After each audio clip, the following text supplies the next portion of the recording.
ഈ കഴിഞ്ഞ ദിവസം RSSൻ്റെ സർസംഘചാലകമായിട്ടുള്ള ഏറ്റവും വലിയ ഇന്ത്യയിലെ തലവനായിട്ടുള്ള മോഹൻ ഭഗവത് ഒരു വലിയ പ്രസ്താവന നടത്തിയിരുന്നു. ആ പ്രസ്താവന BJPയുടെയും സംഘപരിവാറിലെ ബാക്കിയുള്ള സംഘടനകളുടെയും ഒക്കെ തലക്കേറ്റ അല്ലെങ്കിൽ മുഖത്തേറ്റ ഒരു വലിയ അടിയായിരുന്നു.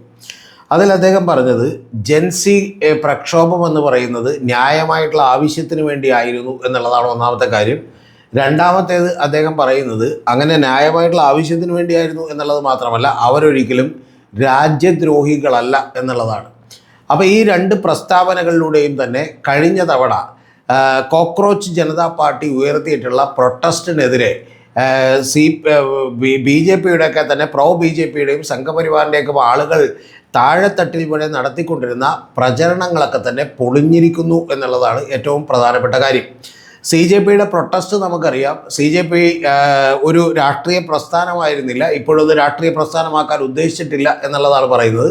അഭിജിത്ത് ദീക്കെ എന്ന് പറയുന്ന ഒരു ചെറുപ്പക്കാരൻ, അദ്ദേഹം ഇന്ത്യയുടെ chief justice of India Surya Kant നടത്തിയിട്ടുള്ള ഒരു പരാമർശം, ചില ചെറുപ്പക്കാർ കോക്രോച്ചുകളെ പോലെയാണ്, അവർ വലിയ സമൂഹത്തിൽ വലിയ ശല്യമുണ്ടാക്കിക്കൊണ്ടിരിക്കുകയാണ് എന്നൊക്കെയുള്ള ഒരു പ്രസ്താവനയ്ക്ക് ശേഷം വലിയൊരു മൂവ്മെൻറ്റായി രൂപപ്പെടുകയും അത് ഇൻസ്റ്റാഗ്രാമിൽ വലിയൊരു തരംഗമായി തന്നെ മാറുകയും ഇൻസ്റ്റാഗ്രാമിൽ അവരുടെ ഫോളോവേഴ്സിൻ്റെ നമ്പർ BJPക്കുള്ളതിനേക്കാൾ 3 ഇരട്ടിയാവുകയും കോൺഗ്രസിനേക്കുള്ളതിനേക്കാൾ ഇരട്ടിയിലധികം ആവുകയും ഒക്കെ ചെയ്തത് നമ്മൾ കണ്ടു. അപ്പോൾ പോലും ഇവർ എങ്ങനെയായിരിക്കും ഒരു സാധാരണ സമരത്തിലേക്ക് ഇറങ്ങുമ്പോൾ, കാരണം ഇത്തരത്തിൽ സോഷ്യൽ മീഡിയയിലെ പ്രക്ഷോഭങ്ങളൊന്നും തന്നെ പലപ്പോഴും ഗ്രൗണ്ടിലേക്ക് എത്തുമ്പോൾ കൃത്യമായി വരാറില്ല, അല്ലെങ്കിൽ അത്രത്തോളം വലിയ സപ്പോർട്ട് കിട്ടാറില്ല എന്നുള്ളതൊക്കെ ഒരു യാഥാർത്ഥ്യമാണ്. പക്ഷേ ഇതൊക്കെ പറയുമ്പോൾ പോലും ഒരു നെഞ്ചിടിപ്പ്, ഒരു ചെറിയ ഭയം നമ്മുടെ കേന്ദ്ര ഗവൺമെൻറ് ഉണ്ടായിരുന്നു. കാരണം നമ്മുടെ തൊട്ടടുത്ത് ശ്രീലങ്കയിലും അതുപോലെ ബംഗ്ലാദേശിലും പിന്നെ നേപ്പാളിലും ഒക്കെ കണ്ട ഇത്തരത്തിലുള്ള വലിയ പ്രക്ഷോഭങ്ങൾക്ക് പലപ്പോഴും സോഷ്യൽ മീഡിയയൊക്കെ വലിയ കാരണമായി. അതിൽ ഏറ്റവും ഒടുവിൽ നേപ്പാളിൽ നടന്നിട്ടുള്ള ബാലേന്ദ്ര ഷായുടെയൊക്കെ തന്നെ സ്ഥാനാരോഹണത്തിന് ഏറ്റവും വലിയ കാരണമായി തീരുന്നത് സോഷ്യൽ മീഡിയ ആണ് എന്നുള്ളതറിയാം. അപ്പോൾ ലോകത്ത് സോഷ്യൽ മീഡിയയിലൂടെയുള്ള വിപ്ലവം വലിയ സ്വാധീനമുണ്ടാക്കുന്നു എന്നുള്ളതൊക്കെ നമുക്കറിയാം. അങ്ങനെ തന്നെയാണ് ന്യൂയോർക്കിലെ മേയറേയും ഒക്കെ തീരുമാനിക്കപ്പെട്ടത് എന്നൊക്കെ തന്നെ അറിയാം. അപ്പോൾ അതുകൊണ്ട് തന്നെ വലിയൊരു സമ്മർദ്ദം ഗവൺമെൻറ് അവർ തന്നെ, പക്ഷേ ഗവൺമെൻറ് വിചാരിച്ചു വലിയ പ്രശ്നമൊന്നും ഉണ്ടാവില്ല എന്ന്. അങ്ങനെ അഭിജിത്ത് ദീപ് ഇന്ത്യയിലേക്ക് വരികയും ഏതാണ്ട് 2000-ഓളം പേര് അടങ്ങിയിട്ടുള്ള ഒരു സമരം മാത്രമായി അവരുടെ ആദ്യത്തെ സമരം ജന്തർ മന്ദറിൽ അവസാനിക്കുകയും ചെയ്തു. പക്ഷേ പിന്നീട് തീയും തീപ്പന്തവുമായി മാറുന്ന ഒരു സമരമാണ് നമ്മൾ ജൻസി പ്രൊട്ടസ്റ്റിൽ കണ്ടത്. ആ പ്രൊട്ടസ്റ്റിൽ യഥാർത്ഥത്തിൽ BJPക്ക് അടിയറവ് പറയേണ്ടി വന്നു. ചരിത്രത്തിൽ ആദ്യമായി കർഷക സമരത്തിന് ശേഷം അവർ 45-ാമത്തെ ദിവസം സ്വന്തം മന്ത്രിയെ കൊണ്ട് രാജിവെപ്പിച്ചു എന്നുള്ളത് നമുക്കറിയാം. പക്ഷേ ഇങ്ങനെ മന്ത്രിയെ കൊണ്ട് രാജിവെപ്പിക്കുന്നതിനിടക്ക് ഈ സമരത്തെ നേരിട്ട് തന്നെ ആണികൾ തറച്ചിട്ടുള്ള വടികളിൽ അതുകൊണ്ട് അടിച്ചുകൊണ്ടാണ് അവരെ നേരിട്ടത്.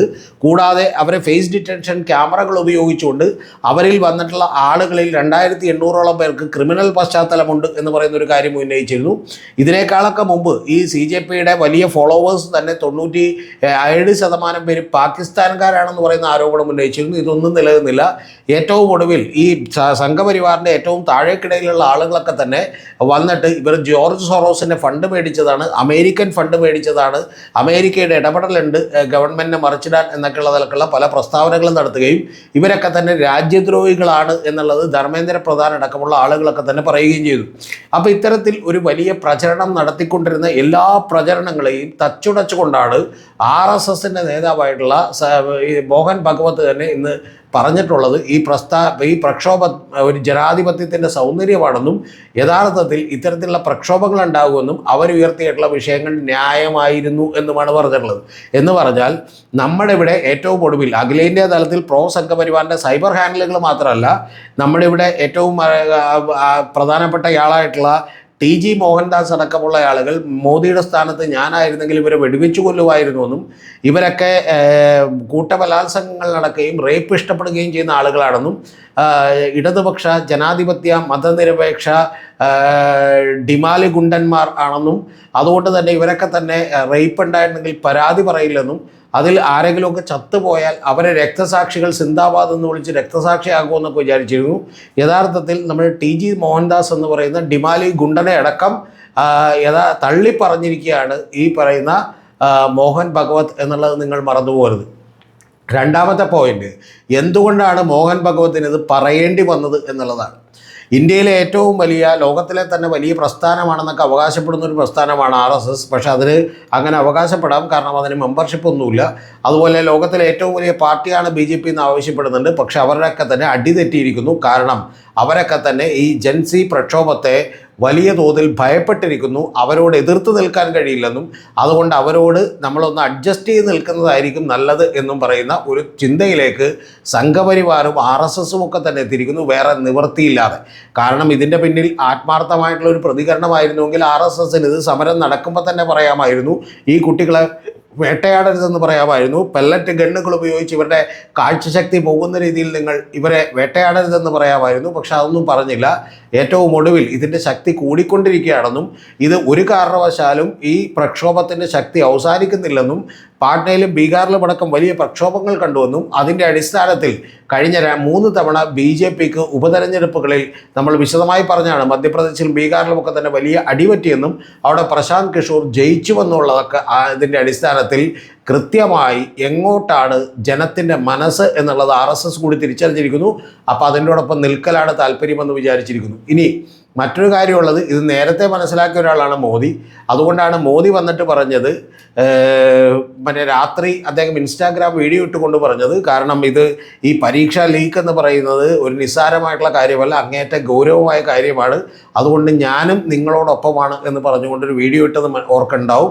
യഥാർത്ഥത്തിൽ ഏതൊരു രാഷ്ട്രീയക്കാരൻ്റെയും BJPയുടെ ഒക്കെ നിലപാടുകൾ അങ്ങനെ തന്നെയാണ്.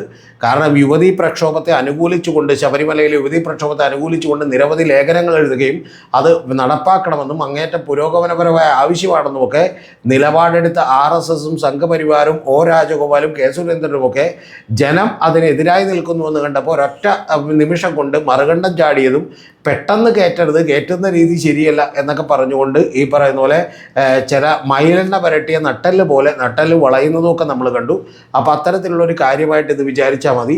ഏറ്റവും പ്രധാനപ്പെട്ട ഒരു രസകരമായ കാര്യം കൂടി നിങ്ങളോട് പങ്കുവെക്കാനുള്ളത്, ഈ അമേരിക്ക അതുപോലെ USA ഇതിൽ ഇടപെടുന്നു, അവരൊക്കെ വലിയ ഫണ്ട് മുടക്കുന്നു, ഈ ഗവൺമെൻറ്റിനെ മറിച്ചിടാൻ വേണ്ടിയാണ് എന്നൊക്കെ പ്രചാരണമുണ്ടായപ്പോൾ അതിലെ ഏറ്റവും ഒരു പെൺകുട്ടിയുടെ പ്രസംഗം ഞാൻ കേട്ടു. ആ പ്രസംഗം വളരെ രസകരമായിരുന്നു. ആ പെൺകുട്ടി ചോദിക്കുന്നൊരു ചോദ്യം, ട്രംപ് പറയുന്നതെല്ലാം കേൾക്കുന്ന, ട്രംപ് ഒരു തവണ എഴുതാൻ പറഞ്ഞാൽ 10 തവണ ഇമ്പോസിഷൻ എഴുതി ഒപ്പിടുന്ന ഒരു ഗവൺമെൻറ്റിനെ മറിച്ചിടാൻ അവരെന്തിനാണ് ശ്രമിക്കുന്നത് എന്നുള്ളതാണ്.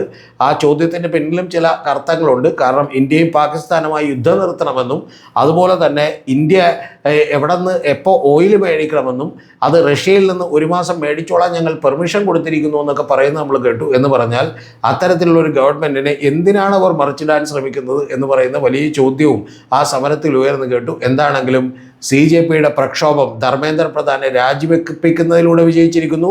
കൂടാതെ ആസാമിലും മറ്റ് BJP ഭരിക്കുന്ന സംസ്ഥാനങ്ങളിലുമൊക്കെ അവർക്കെതിരെയുള്ള കേസുകൾ പിൻവലിച്ചുകൊണ്ട് ഓടുന്ന അവസ്ഥയിലേക്ക് എത്തിയിരിക്കുന്നു.